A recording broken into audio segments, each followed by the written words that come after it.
Hey everyone, it's Clint. I'm tired and sick of being tired. Tired of being sick. It all works the same.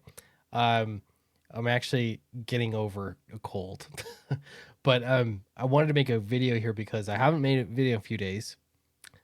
Because I've been sick, and I've been also live streaming still on other people's channels, and it's been a good way to promote the book. But I want to just touch base with you all.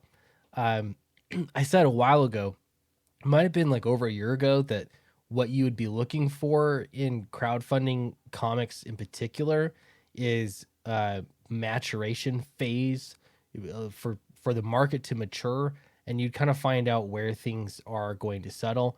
Well, there's this site called Kiwi Farms that you're never supposed to look at, but I looked at it, and there's Mr. Dongs here. You maybe have seen it around in the chat, but he'll do these like year in review graphs and things from time to time. Anyway, so what he has here essentially is that he always he's got Frog and Zach that he takes out as outliers, but he compares it to everybody else.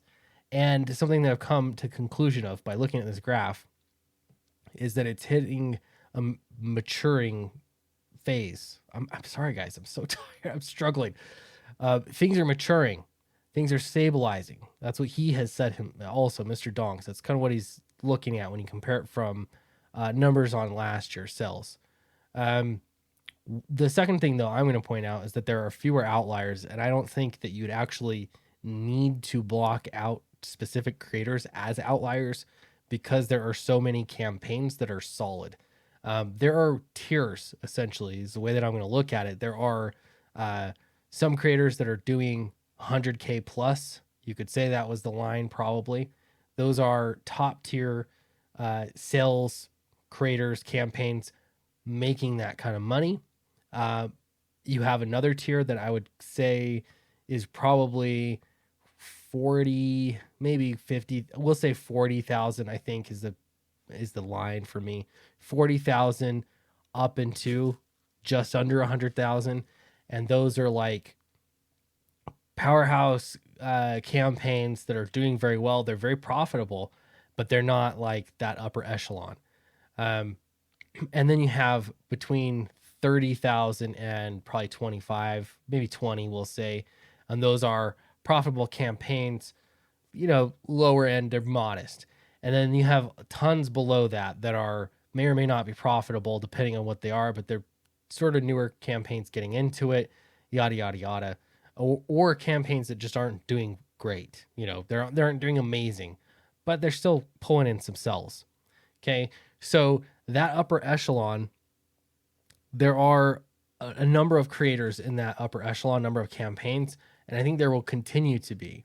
But what's the most interesting to me is the campaigns and the creators that are in the $40,000 to $99,000 per campaign, because those are very solid campaigns that should not be overlooked. And if you do a campaign correctly, if you're lean enough, if you've got your numbers figured out, those are incredibly profitable, and you have a very sustainable business model with those campaigns. Now, does that mean if you sink below or you raise above that level, that you've moved out of that area? No, I actually think that that's the average backing, the average campaign number that demonstrates that there's a healthy economy. Okay, there's a healthy market.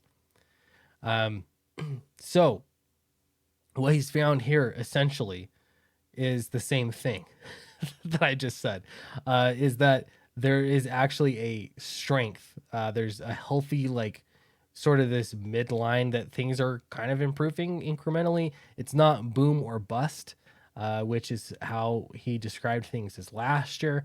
And yeah, pretty interesting. I like to check up on every once in a while Mr. Dong's graphs because he's very thoughtful with putting them together. So yeah, made sense. Anyway, let me know what you think about the maturing of the comic book crowdfunding market, Comicsgate, on Indiegogo. I'm not sure all of the names of everybody that he included on this, but it is interesting to look at, and it's actually like, don't think it's a bad thing if you don't see $1 million campaigns every year. It's actually a fantastic thing that there's so many campaigns that are very sustainable and seeing year over year growth. That is very impressive, and it shows a all around healthy market rather than again, just boom or bust. So, food for thought. Thanks for watching. Appreciate you. Don't forget to back Dracula. Look at this. We're getting closer to 16K. We're in the grind, mid campaign grind. If you haven't backed it yet, please do. We only like fewer than 20. What is this? 12 backers left to get that extra trading card. If you're not in the first 300 backers, you won't get it. So please get in there. Make sure you get it. I appreciate you all. Thank you so much, and I'll see you in the next video.